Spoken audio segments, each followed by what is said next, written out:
Now, students took to the streets in Braamfontein earlier today to burn tyres and try to destroy a statue outside of the Johannesburg Metropolitan Municipality.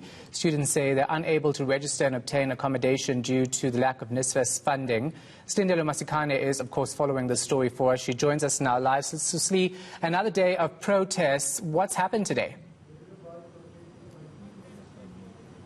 Well, it's another day of protest action here in Braamfontein, Shahan, where we did see what was a small group in the beginning, but slowly grew towards the middle of the day, making their way to the Johannesburg chambers. But before that, they barricaded the intersection of Jan Smuts and Jorrison Street, where actually students have renamed that street as Ntokozi Sintumba Street. They made their way up that street to the statue that represents miners who are said to have been the ones to build the city of Johannesburg, and they were saying that they wanted to destroy that statue because it is a symbol of apartheid and they don't want it up here in the city. However, they were intercepted by the Johannesburg Metro Police, who actually used pepper spray for some of those who were trying to stop them from destroying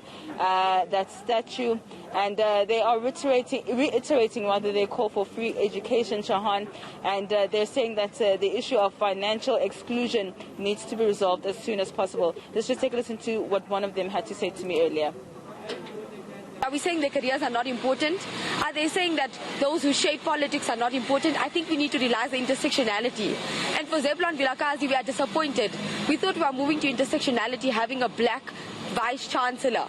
But what he's done is failed us dismally. And personally, I have distanced myself from him. I do not recognize that man. He has left black students in a position where they're helpless. We have first years who are only 18 and 17 years old coming from rural areas who do not know where they're living next month because NSFAS is pending. And yes, the government has increased the fund, but that's really not enough. This man has not came down to address us. Instead, he locks out the gates and lets us get shot outside. In the past 3 days, we've been shot, we've been hit, we've been beaten, arrested, and we're willing to die for this fight because it's bigger than us. This is for the whole of South Africa. It's not a Wits problem. This is a national crisis. And for those who are at home and not watching and not talking and saying we're acting like hooligans, I report the words of the treasurer of the SRC. To speak, to not speak is to speak, and to not act is to act, and your silence is screaming right now. We need you.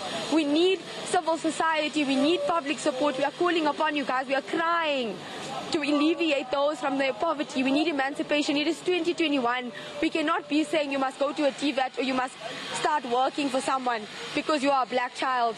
And I cry. My fight is bigger than me at this point. It's so sad to hear people talk about their fight to actually get education in South Africa in 2021, isn't it, Slee? So let's talk about where these students are now, whether we're going to see more protests throughout the afternoon in the city centre. Well, Shahana, I can say to you that students have been quite mum in terms of their plan of action. They're not really including us as the media in terms of what they're going to do. It's literally a waiting game just to see whether they're going to gather again or what's going to happen. But right after they attempted to destroy that statue, they made their way back to the Wits campus using Gate 10, which is the entrance behind on Jorrison Street, actually. Many of them made their way inside campus. You can see that campus security is on high alert. In fact, many of them are just behind this particular gate, and they were checking each and every student card before letting the students in. So they've described them coming into the campus as a strategic retreat. So for the most part, we know that all of them are inside.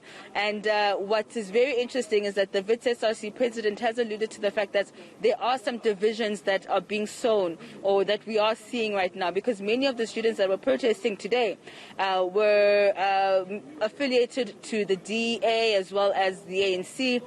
What was really missing were students from the EFF Student Command, and it seems as though there's a rift in terms of a political divide that's being that we're seeing. And the call from the Wits SRC president was for them to unite, because if they're divided, then this cause is certainly not going to make the gains that they're hoping for. So that's the call that we heard from the Wits University president before they made their way inside. So it remains to be seen whether there'll be any more action this evening.